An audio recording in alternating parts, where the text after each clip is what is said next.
Hello guys, आज हम देखने वाले हैं कन्वर्ट फंक्शन। कन्वर्ट फंक्शन से हम लेंथ, डिस्टेंस जैसी वैल्यू को नाप सकते हैं, कन्वर्ट कर सकते हैं। तो ये कैसे काम करता है आइए समझते हैं। तो कन्वर्ट फंक्शन स्टार्ट करने के लिए सबसे पहले मैं यहाँ पर इक्वल टू लगाता हूँ और लिखता हूँ कन्वर्ट। कन्वर्ट लिखने के बाद टैप करूंगा तो ब्रैकेट ओपन हो जाएगा। सबसे पहले मांग रहा है वैल्यू, तो वैल्यू में हमें कोई न्यूमेरिक वैल्यू पास करनी है। जैसे मैं यहाँ पे 1 कर देता हूँ। इसके बाद कोमा लगाएंगे। कोमा लगाने के बाद कह रहा है स्टार्ट यूनिट। स्टार्ट यूनिट मतलब जैसे आप जानते हैं 1 किलोमीटर के अंदर 1000 मीटर होते हैं। तो स्टार्ट यूनिट में हमें मीटर की वैल्यू पास करनी है। मतलब डबल कोट्स पहले मैं लगाऊंगा यहाँ पे इस तरीके से, उसके बाद यहाँ पर मैं m पास करूंगा। और हाँ, वैल्यू यहाँ पर जो है स्मॉल लेटर में पास करनी है। अगर मैं कैपिटल में यहाँ पे इस तरीके से करूंगा तो ये काम नहीं करेगा। ये मैं आपको आगे दिखाता हूँ। पहले मैं यहाँ पे m कर देता हूँ, इसके बाद कोमा लगाया और कोमा लगाने के बाद ये मांग रहा है एंड यूनिट। शुरू के लिए हमने मीटर यूज करा, तो एंड यूनिट के लिए हम किलोमीटर यूज करेंगे। तो उसके लिए मैं यहाँ पे फिर से डबल कोट्स लगाता हूँ, अंदर आके यहाँ पर लिख देता हूँ KM मतलब किलोमीटर। मैं बाहर आके ब्रैकेट बंद करता हूँ और एंटर। ये देखिए यहाँ पे 1 आ गया। अब चाहूँ मैं यहाँ पर कोई भी वैल्यू दे सकता हूँ इस तरीके से। मैं यहाँ पे 1000 कर देता हूँ, ये देखिए 1 दिखाई देगा, मतलब कि 1 किलोमीटर। इसको हम थोड़ा इजी कर लेते हैं। मैं क्या करता हूँ, इस सेल का मैं रेफरेंस दे देता हूँ। इस तरीके से मैं यहाँ पर इस सेल में इसको रखता हूँ और एंटर मारते हैं। और यहाँ पर मैं करता हूँ 500, एंटर किया। ये देखिए यहाँ पे 0.5 आ गया। ठीक है, तो इसी तरीके से काम करता है। और मैं आपको बता रहा था कि अगर हम कैपिटल लेटर में वैल्यू देते हैं, जैसे ये वाली वैल्यूज, तो ये काम नहीं करता है। इसके लिए मैं आपको दिखा देता हूँ। जैसे मैंने यहाँ पे लिख दिया कैपिटल में M और एंटर किया, ये देखिए यहाँ पे एरर आ गया। बट अगर मैं स्मॉल कर देता हूँ फिर से तो ये काम करेगा। तो आपको इस चीज का भी ध्यान रखना है कि कोई भी जो वैल्यू है वो आपको कैपिटल लेटर में नहीं देनी है। इसको और अच्छी तरीके से समझाने के लिए मैं यहाँ पे कुछ डेटा रख लेता हूँ। जैसे कि आप देख रहे हैं मैंने यहाँ पे कुछ डेटा डाला है। यहाँ पर हमारा फंक्शन आएगा, इधर हमारी वैल्यू आएगी, ये हमारी स्टार्ट यूनिट है और ये एंड यूनिट है। और ये क्या क्या है, inches, feet, kilometre, kilogram, minute, hour और डे। ठीक है, तो इन सब चीज़ों को हम यहाँ पे टेस्ट करके देखेंगे। तो सबसे पहले हम यहाँ पर अपना कन्वर्ट फंक्शन लगाते हैं। उसके लिए इक्वल टू के बाद मैं यहाँ पे लिखता हूँ कन्वर्ट। इसे हम ऐसे क्लिक कर लेते हैं और इसके बाद यहाँ पे मांग रहा है वैल्यू में हम ये सिलेक्ट कर लेंगे। कोमा लगाया, स्टार्ट यूनिट यहाँ है हमारी और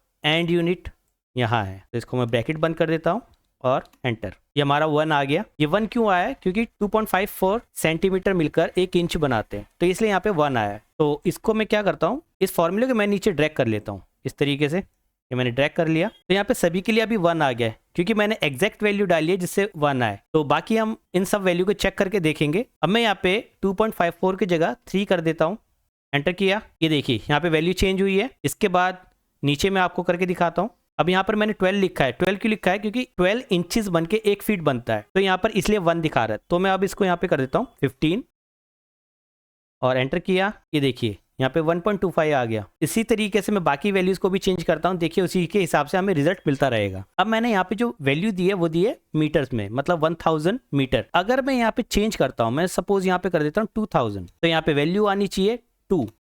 ये देखिए यहाँ पे जो वैल्यू है वो 2 हो गई है। तो आप समझ पा रहे होंगे कि ये किस तरीके से काम कर रहा है। अब इसी तरीके से मैं यहाँ पे लिखता हूँ 1500, तो यहाँ पे 1.5 आना चाहिए, तो हमारा रिजल्ट जो है वो सही आ रहा है। तो इसी तरीके से बाकी चीजों को भी हम वैल्यूज चेंज कर करके देखते हैं। अब यहाँ देखिए जैसे कि 1000 ग्राम मिलकर 1 किलो बनाते हैं, तो इसलिए हमारा जो रिजल्ट है वो 1 आ रहा है। अब मैं अगर यहाँ पर चेंज करता हूँ, मैं करता हूँ सपोज मुझे 3000 में यहाँ पे लिखता हूँ, तो एंटर करता हूँ, 3 kg यहाँ पर आ गया। मैं चाहूँ तो यहाँ पे पॉइंट्स में भी वैल्यू दे सकता हूँ। जैसे मान के चलो मैं यहाँ पे देता हूँ 300.50। ये देखिए उसी तरीके से यहाँ पे रिजल्ट भी आएगा। तो ये पॉइंट्स में भी वैल्यू लेता है। इसी तरीके से बाकी चीज़ें भी देख लेते हैं हम। जैसे यहाँ पे सेकंड और मिनट है, तो 60 सेकंड का 1 मिनट होता है, तो मैं यहाँ पे कर देता हूँ 70। देखते हैं क्या रिजल्ट आता है। ये देखिए यहाँ पे रिजल्ट जो हमारे चेंज हो गया है। तो इसी तरीके से बाकी चीज़ें भी हैं, आप ये कर सकते हैं। ये देखिए, और एक दिन के अंदर 24 घंटे होते हैं, तो इसलिए 1 दिन दिखा रहा है। मैं इसको 48 कर देता हूं, तो 2 दिन आना चाहिए। यहाँ पे देखिए यहाँ पे 2 आ गया है। तो इसी तरीके से हमारे जो कन्वर्ट फंक्शन है काम करता है। मैंने तो कुछ ही वैल्यूज को आपको दिखाया है यहाँ पे,